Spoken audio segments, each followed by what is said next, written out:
श्याम केलं रे मी झालो पागल तुझं याड लागलं मी झालो पागल तुझं याड लागलं माझ्या दिलात तुझं ना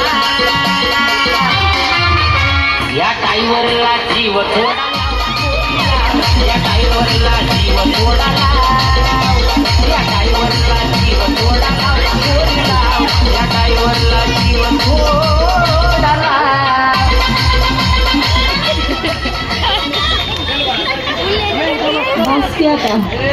धन्यवाद. इक्बाल शेख यांच्याकडनं 200 रुपयाचं पारितोषिक आलं आहे. धन्यवाद. भाभी तुम्हारे बच्चे को लेके जाओ कि मैं ले जाओ लेके जाओ कुछ नहीं सिर्फ 3 महीने के लिए तीन महीने से मेरा सीजन चालू है अभी ठीक है लेके आज जाओ से 3 महीना फुल हाउसफुल है पापा को लेके जाओ क्या लेके जाओ बरं चला आता गेमला सुरुवात करायची.